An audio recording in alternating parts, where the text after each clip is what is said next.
The early 90s was a very fine vintage for headphones, audio enthusiasts, and producers everywhere.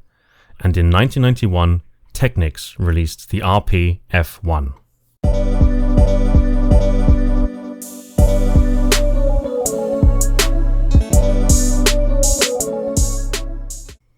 The previous year, in 1990, Sony released their ever-popular MDR CD990ST, for which there was already plenty of competition from other brands such as Victor JVC with their HP D1000, Pioneer had the SE919D, and Fostex had their legendary T20RP, so Technics wanted a sweet slice of the studio market pie. Their answer to the studio monitoring question was the RP-F1, and a great many improved answers it provided. To understand the improvements they made, we need to go back in time to 1987 and take a quick look at the EAH-X250. This was, as far as I'm aware, the third coaxial dual-driver headphone system in the world after the AKG K340 and the Sennheiser HD230, which makes the RP-F1 the fourth or fifth, as Pioneer SE900D, another coaxial dual-driver design, was also released sometime in 1991, and it's not clear which one came first. So going back to the EAH-X250, the main problem with this headphone is the headband. It's not clear at first, but if you try and put these on your head, it immediately becomes apparent that the designers were trying to solve the problem of laying headphones down flat by allowing extra cup rotation, or for different wearing styles. But as none of the hinges were spring-loaded or tensioned, it made the headband quite unwieldy, and does a weird forward-backwards wobble thing when you try and put it on.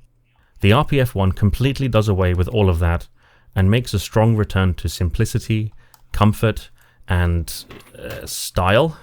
Featuring a single ball joint mount per side, Technics' extra bass system, and pleasing curves achieved with computer-aided design tools overturns conventional headphones images to provide headphones you'll forget you're wearing.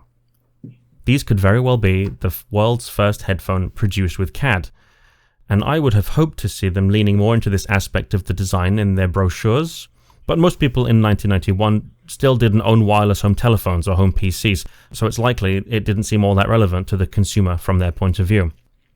One thing the RP-F1 kept from its predecessors is the implementation of the bass driver. Unlike the K340 and HD230, which both had open baffle coaxial systems, the EAH-X250 had a very narrow port system akin to a bandpass subwoofer system on the front or ear side.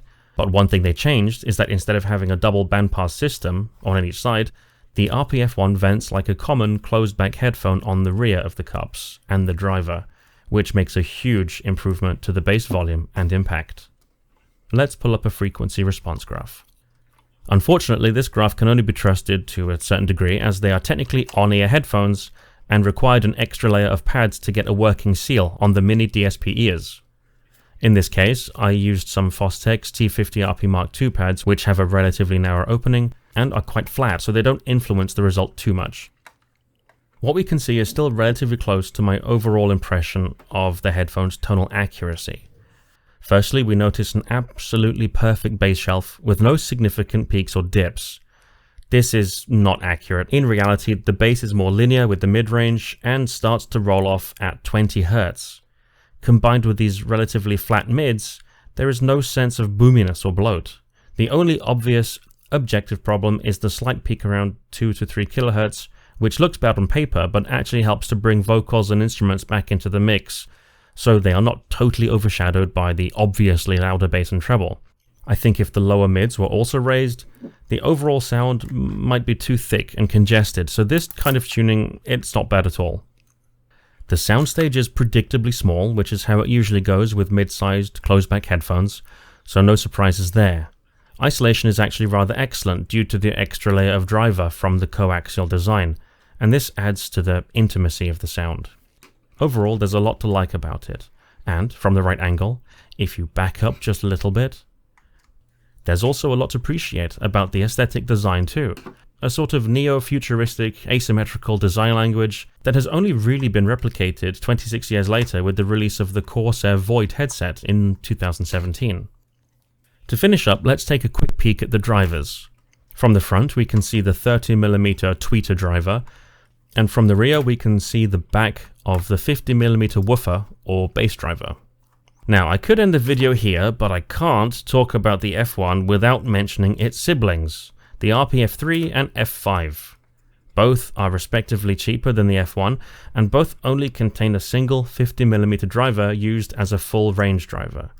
Neither are as detailed and balanced as the F1, with the F3 being an outlier of outliers, not only in this trio but in general. They were, very likely upon their release in 1991, the bassiest headphones ever made up until that point.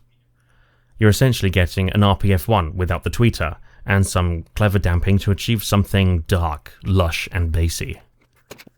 Inside the F3 we can see that most of the rear capsule's void has been taken up with hard polystyrene foam, effectively reducing the rear volume, and then something very interesting just at the bottom. These have an EQ switch.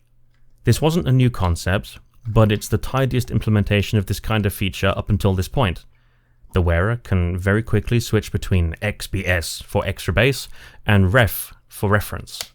Sadly, the reference setting, it's quite far from reality, as it's more like a bass cutoff switch, which in combination with the particularly weak treble results in kind of a compressed, vintage, mid-rangey sound. But on the other hand, the XBS setting is insane and quite enjoyable. Combine it with something like the Fosse Audio K5 Pro and crank up the treble and you get something like a poor man's RP-F1. The bass gets even more crazy if you use suitably small over-ear pads like these aftermarket MDR Z1000 pads. Anything bigger than these and you'll just create extremely boomy bass and kind of screw up the whole tonal balance. Looking at the F5, these are, as far as I can tell, they only exist to sell the drivers that didn't make it through the F1 and F3 binning process, as they appear to all use the same 50mm driver. The overall detail, frequency response, and driver matching, it's pretty bad, although not totally unenjoyable in its own way, just not as good as its siblings. I think for people who are interested in vintage headphones, the RP-F1 might be too much of a hassle to get the right replacement ear pads and to find the right kind of tuning with those pads. Like most vintage closebacks, there are just so many better modern alternatives. But if you're curious about vintage headphones or a part-time bass head, there's not much else like it, vintage or modern. I'll see you in the next one.